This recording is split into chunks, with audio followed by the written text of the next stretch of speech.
السلام علیکم ورحمۃ اللہ وبرکاتہ۔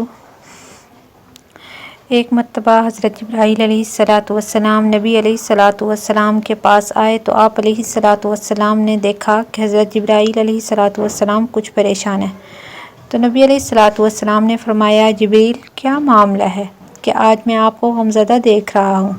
تو حضرت جبرائیل علیہ الصلاۃ والسلام نے عرض کی، اے محبوب کل، میں اللہ پاک کے حکم سے جہنم کا نظارہ کر کے آیا ہوں، اس کو دیکھنے سے مجھ پہ غم کے آثار نمودار ہوئے ہیں۔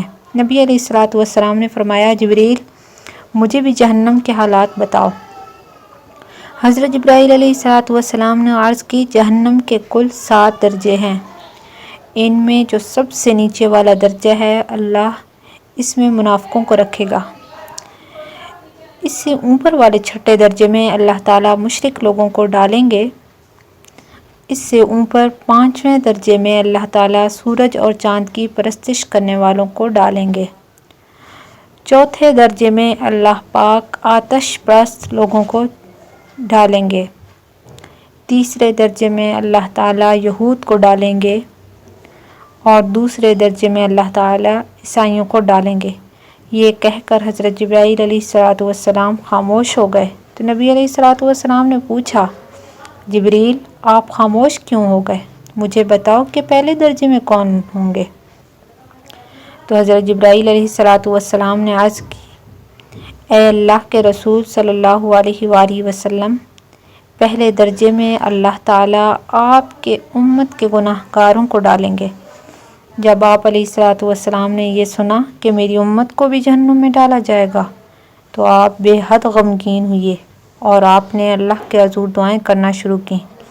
3 دن ایسے گزرے کہ اللہ کے محبوب مسجد میں نماز پڑھنے کے لیے تشریف لاتے، نماز پڑھ کر حجرے میں تشریف لے جاتے اور دروازہ بند کر کے اللہ کے حضور رو رو کر فریاد کرتے۔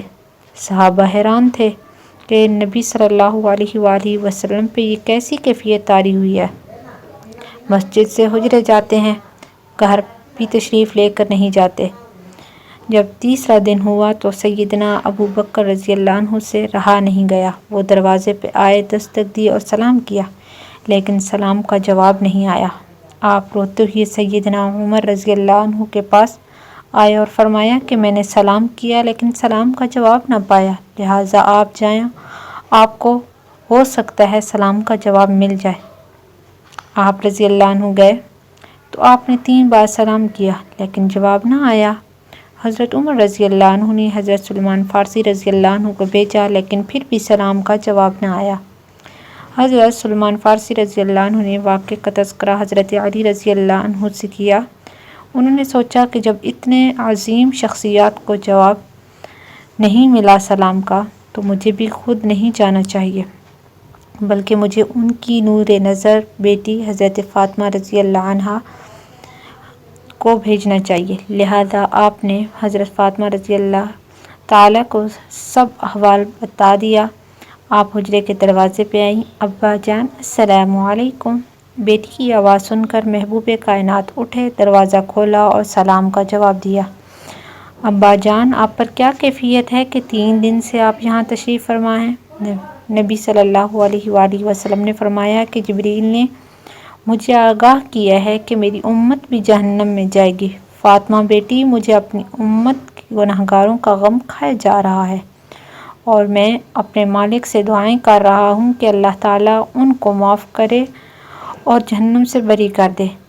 یہ کہہ کر آپ صلی اللہ علیہ وآلہ وسلم پھر سجدے میں چلے گئے اور رونا شروع کیا، یا اللہ میری امت، یا اللہ میری امت کے گناہ گاروں پہ رحم کر، ان کو جہنم سے آزاد کر۔ کہ اتنے میں حکم آیا، وَلَسَوْفَ يُعْطِيكَ رَبُّكَ فَتَرْضَىٰ، اے میرے محبوب غم نہ کر، میں تم کو اتنا عطا کر دوں گا کہ آپ راضی ہو جائیں گے۔ آپ خوشی سے کھل اٹھے اور فرمایا، لوگو اللہ نے مجھ سے وعدہ کر لیا ہے کہ وہ روز قیامت مجھے میری امت کے معاملے میں خوب راضی کریں گے، اور میں نے اس وقت تک راضی نہیں ہونا جب تک میرا آخری امتی جہنم میں ہوگا،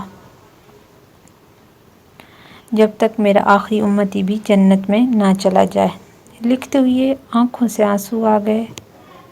پڑھتے ہوئے آنکھوں میں آنسو آ گئے کہ ہمارا نبی صلی اللہ علیہ وآلہ وسلم اتنا شفیق اور غم محسوس کرنے والا ہے، اور بدلے میں ہم نے ان کو کیا دیا ہے۔ السلام علیکم ورحمۃ اللہ وبرکاتہ۔